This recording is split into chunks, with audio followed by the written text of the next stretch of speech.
Bom dia a todos, a graça e na paz de nosso Senhor e Salvador Jesus Cristo.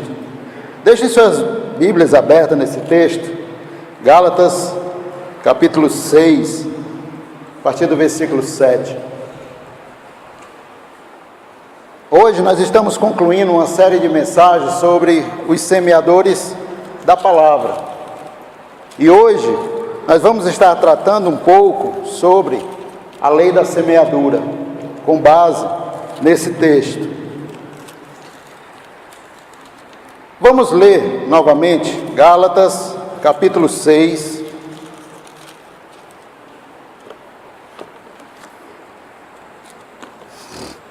a partir do versículo 7. Gálatas, capítulo 6, a partir do versículo 7.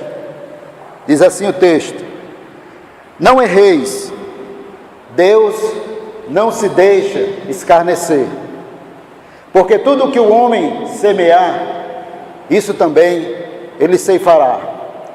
Aquele que semeia da carne colherá destruição ou corrupção, em algumas versões. Aquele que semeia no Espírito, do Espírito colherá vida eterna. E não nos cansemos de fazer bem, porque a seu tempo ceifaremos, se não tivermos desfalecido. Então, enquanto temos tempo, façamos o bem a todos, mas principalmente aos irmãos da fé. Vamos orar. Senhor Deus, maravilhoso e eterno Pai, Senhor, em nome de Jesus. Obrigado, Senhor, por mais este dia, por mais este momento, por mais este privilégio, Pai, de podermos estar na Tua presença, Te adorando, exaltando o Teu nome. Continua, Senhor, nos abençoando neste momento. Abre, Senhor, nossas mentes, nossos corações, que possamos compreender de forma correta a Tua mensagem, a Tua palavra. Esvazia-me, Senhor, de mim mesmo, para que o Teu nome seja glorificado nesta manhã, em nome de Jesus. Amém. No contexto do que Paulo está escrevendo aqui à igreja, ou às igrejas da Galácia, esse texto ele fala basicamente da solidariedade cristã. Uma lição que podemos aplicar em todas as áreas de nossa vida. Aquilo que nós estamos plantando, mais cedo ou mais tarde, nós vamos colher os frutos. Hoje, nós somos fruto dos nossos erros e acertos do passado. Amanhã, daqui a uma semana, daqui a um ano, daqui a 5 anos, nós vamos ser o resultado das decisões que estamos tomando hoje para a nossa vida. Eu quero enfatizar no versículo 7, o apóstolo Paulo ele chama a atenção dos ouvintes para algo muito importante. Em algumas traduções bíblicas tem: não se enganem, Deus não se deixa enganar. Outras têm: não se enganem, de Deus não se zomba. Normalmente, quando ouvimos falar de zombar de Deus, o que vem em nossa mente são pessoas que estão aí fora, pessoas que não conhecem a Deus. Há alguns dias eu estava na casa de um irmão, ele me mostrou um vídeo de várias celebridades que, de forma aberta, de forma explícita, zombaram das coisas de Deus e tiveram consequências drásticas para a sua vida. Por exemplo, tinha um cantor de uma banda mundialmente famosa e, dentre outras declarações, ele diz que a banda dele era mais popular do que Jesus Cristo, que o cristianismo estava fracassado. Algum tempo depois, esse cantor foi assassinado pelo próprio fã. Nesse vídeo também falava de um político brasileiro que declarou que se conseguisse uma certa quantidade de votos do seu partido, nem Deus o impediria de assumir a presidência da República. Ele conseguiu os votos que ele queria, mas ele morreu um dia antes de assumir a presidência da República. E tantos outros fatos. Teve um cantor popular que durante um show em São Paulo, no meio do palco ele acende um cigarro de maconha, dá um trago para cima e diz: Deus, esse é para você. E esse cantor teve uma morte triste, foi secando até morrer. Zombar de Deus. Dentre muitos significados da palavra zombar, tem não dar o devido valor, ou brincar com Deus, brincar com as coisas de Deus. E algo que eu quero compartilhar com a igreja nesta manhã, é algo que nós precisamos ter cuidado com as nossas vidas. É uma autorreflexão. Como nós temos agido em relação ao nosso Deus. Não precisa olhar para o vizinho do lado, nem da frente.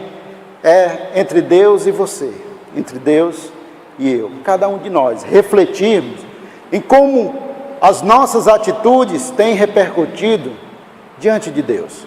Será que nós temos valorizado, honrado o nosso compromisso com Deus? Ou, de certa forma, nós temos dito que acreditamos em Deus, que somos servos de Deus, mas as nossas atitudes, muitas vezes, têm dito o contrário? Uma das coisas que mais tem deixado o cristianismo desacreditado ao longo dos anos, é o que nós conhecemos bastante como um mau testemunho. Pessoas pregando uma coisa e vivendo outra. Pessoas dizendo que são uma coisa, mas as suas atitudes refletindo de forma diferente. Dentro do contexto da lei da semeadura, eu quero perguntar: o que nós temos plantado na nossa vida espiritual? E o que nós pretendemos colher? Porque com certeza, mais cedo ou mais tarde, virão os resultados, virá a colheita daquilo que nós estamos plantando em nossa vida. Se nós perguntássemos aonde nós gostaríamos de estar neste momento, qual lugar dos nossos sonhos que gostaríamos de conhecer, que gostaríamos de viver, com certeza muitos lugares maravilhosos surgiriam nas respostas. O salmista, no Salmo 84, versículo 10, ele diz que um dia na presença de Deus vale mais do que 1000 em qualquer outro lugar. Ou seja, por melhor que seja o lugar que nós pensemos ou queiramos estar, não existe lugar melhor para estar do que na presença do nosso Deus. Aí vem aquela velha pergunta para nós: aonde nós temos preferido estar, irmãos, quando não estamos aqui, num culto de adoração a Deus, no domingo pela manhã? Aonde nós temos preferido estar, quando não estamos aqui no momento de adoração a Deus, num domingo à noite, quando não dá para vir pela manhã?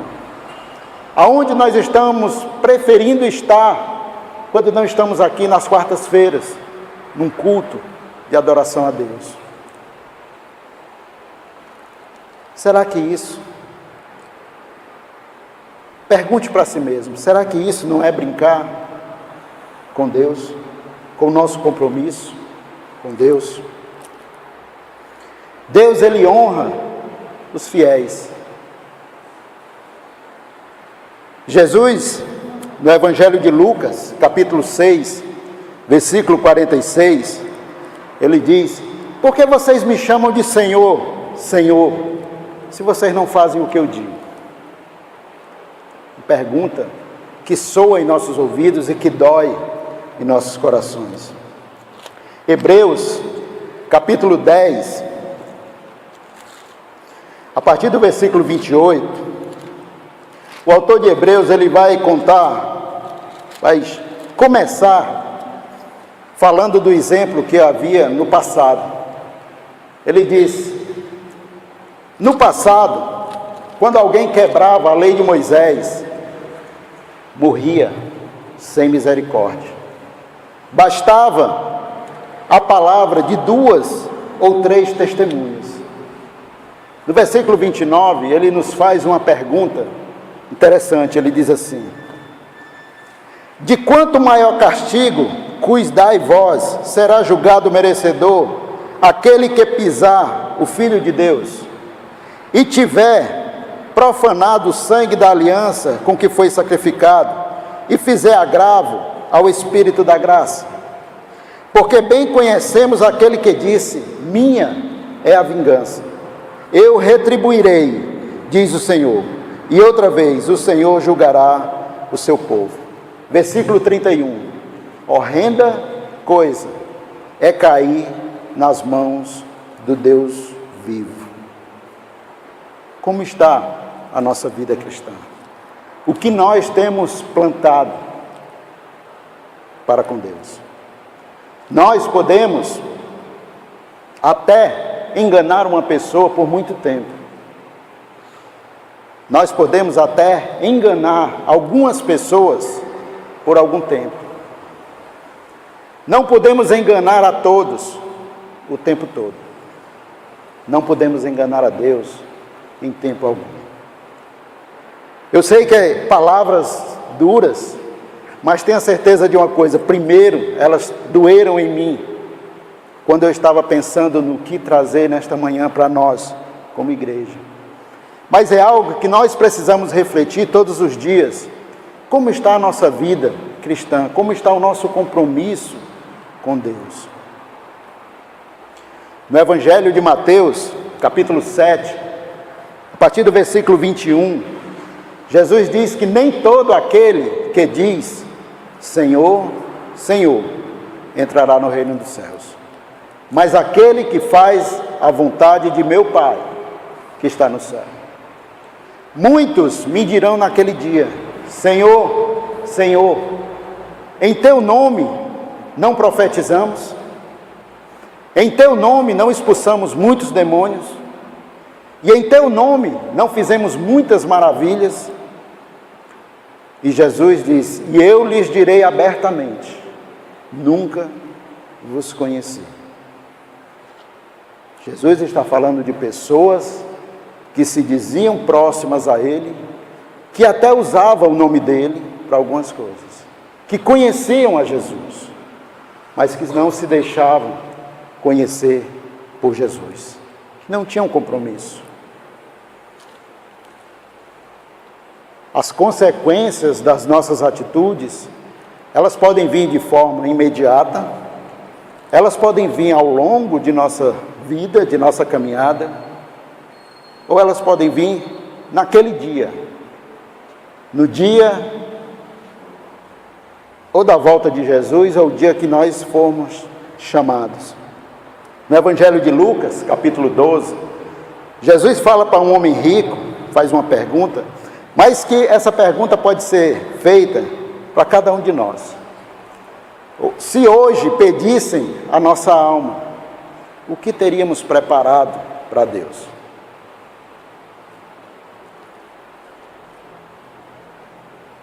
Para onde nós iríamos? O que nós temos plantado na nossa vida cristã? Como nós temos honrado o nosso compromisso com Deus? O Evangelho, a palavra de Deus, é algo simples, direto, objetivo. No Evangelho de João, capítulo 3, versículo 36, diz assim, quem tem o Filho de Deus tem a vida eterna. É um fato. Quem não tem o Filho de Deus não tem a vida. E sobre ele permanece a ira de Deus. É simples. Ou nós temos Deus em nossos corações, nós honramos o nosso compromisso com Deus, ou nós não temos Deus. Evangelho de Lucas, capítulo 11, versículo 23, Jesus diz, quem não é comigo, é contra mim. Quem comigo não ajunta, espalha. Não tem meio termo. E é algo que nós precisamos todos os dias estar refletindo em nossas vidas. No texto de Gálatas, o apóstolo Paulo diz que aquele que semeia na carne, ou seja, para as coisas pessoais, tirando as coisas de Deus, colocando as coisas de Deus de lado. Em primeiro lugar, a colheita não é nada agradável. colherá destruição. Em outras traduções, colherá corrupção. Mas se nós semearmos no Espírito, buscando todos os dias honrar o nosso compromisso com Deus, estar presente, estreitando os nossos laços de amizade com Deus, honrando a Ele, isso é semear no Espírito, e do Espírito colheremos vida eterna. O que nós temos plantado em nossas vidas? Deus tem promessas maravilhosas para os fiéis, e mesmo diante das lutas, para aqueles que conseguirem perseverar e vencer. Deus tem promessas de vitória, mas vitórias para vencedores, para aqueles que vencerem, para aquele que não desanimar, para aquele que não desfalecer. E é todos os dias, irmãos, todos os dias. Ser cristão todos os dias. Somos falhos, não estou falando de perfeição, eu estou falando de compromisso. Imagine, você consegue um emprego, assina um contrato de trabalho para trabalhar de segunda a sexta por semana, e o seu patrão assume um compromisso de no final do mês lhe pagar um salário. Acontece que você vai no dia que quer, no dia que vai chega atrasado. Você acha que o patrão vai lhe pagar o salário completo no final do mês? Por quê? Porque você não teve compromisso que você assumiu. Da mesma forma, a nossa vida, um dia, muitos de nós entregamos a nossa vida para Jesus. E Jesus prometeu que a graça dele nos alcançaria e nos concedeu a vida eterna pela sua graça. Mas o que nós vamos esperar de Deus se nós não temos conseguido cumprir, honrar o nosso compromisso com Deus, com a sua igreja, que é tão importante que Ele deu o seu próprio filho para morrer por causa dela? As coisas de Deus, com as coisas do reino de Deus. Se nós não estamos tendo um compromisso, o que nós esperamos receber de Deus? Nós poderíamos passar muito tempo aqui falando das promessas de Deus, que são maravilhosas, que todos nós sabemos. Vamos lembrar um pouco dessas promessas. Evangelho de João, capítulo 11, a partir do versículo 25, Jesus diz: quem crê em mim, e esse crer, no sentido da palavra, é completo, é acreditar e obedecer. Quem crê em mim, ainda que esteja morto, viverá.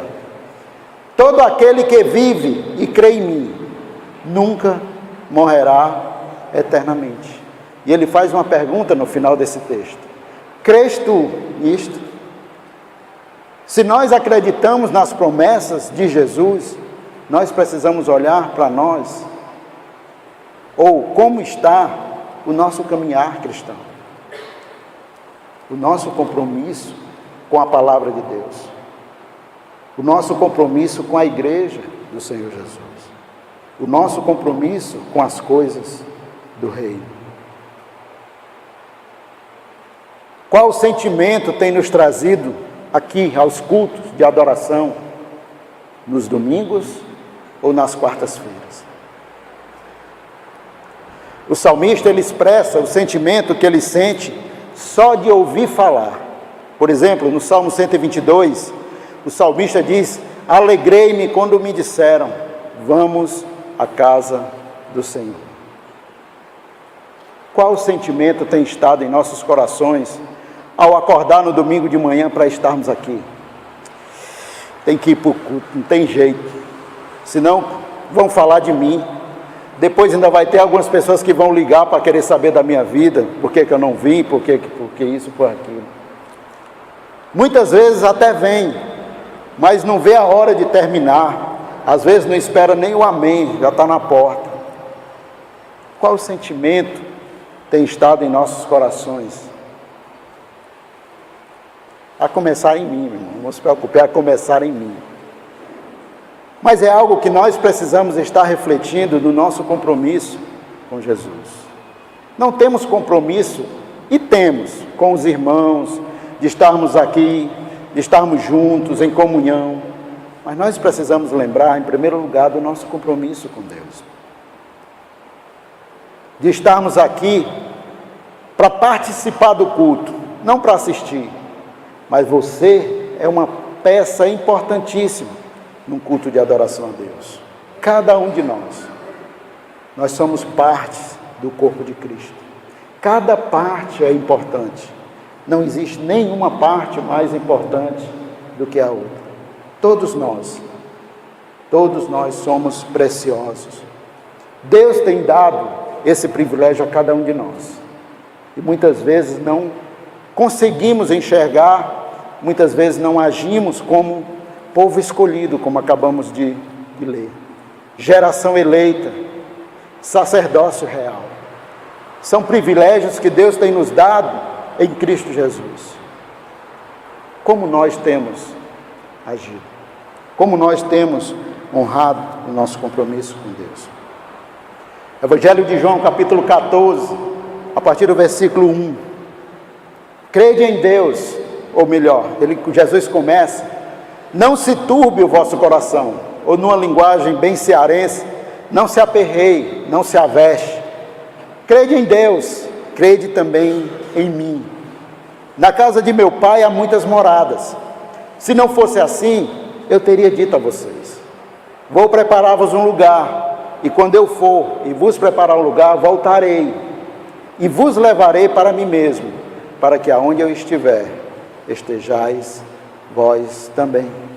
São promessas de Deus para todos nós que perseverarmos em busca de honrar a Deus, em busca de honrar a igreja, as coisas do reino. O que nós temos plantado em nossa vida? O que nós estamos esperando colher? Em breve, ou pode demorar, um dia estaremos na presença de Deus para prestar conta. Vou falar só mais 7 promessas, para que nós não saiamos hoje, só foi falado coisa ruim. Não, Deus tem promessas maravilhosas para nós. Além dessas que já foi falado, no livro de Apocalipse, quando Jesus escreve às igrejas, no final de cada carta, ele deixa uma promessa. Apocalipse capítulo 2, versículo 7.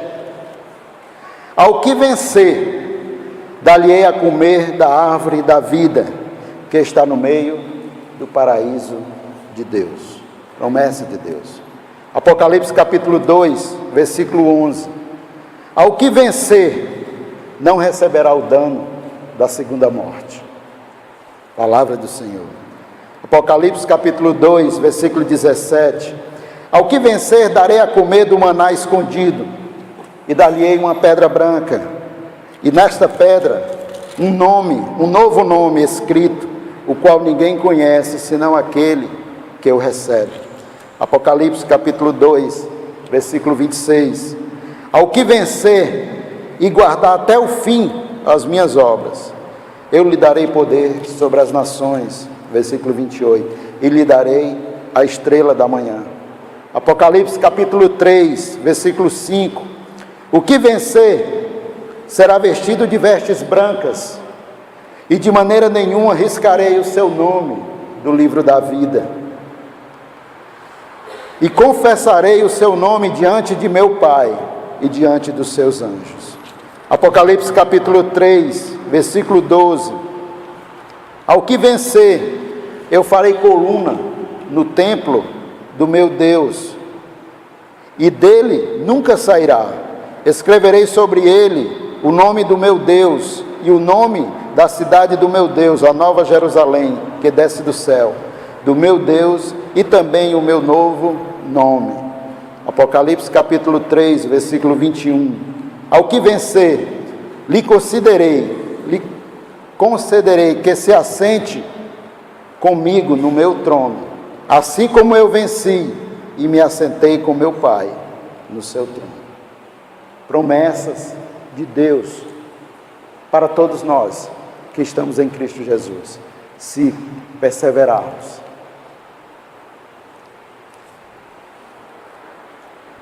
Não erreis, não nos enganemos, não cometamos esse erro. Qual erro?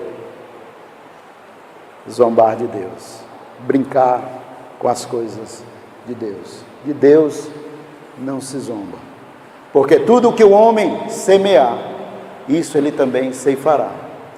Aquele que semear na carne, da carne colherá destruição, mas aquele que semear no Espírito, do Espírito colherá a vida eterna. O que nós temos plantado em nossas vidas? O que nós estamos esperando receber da parte de Deus? Que o Senhor nos abençoe, que nos dê momentos de reflexão e sabedoria, para que a cada dia possamos perseverar, mesmo diante das dificuldades que o mundo que nos rodeia tem colocado em nossa frente. Mas nós precisamos estar olhando para Jesus e no nosso compromisso que nós assumimos com Ele, porque Deus é fiel e justo. Quem tem ouvidos, ouça o que o Espírito diz à sua igreja. Em nome de Jesus. Amém.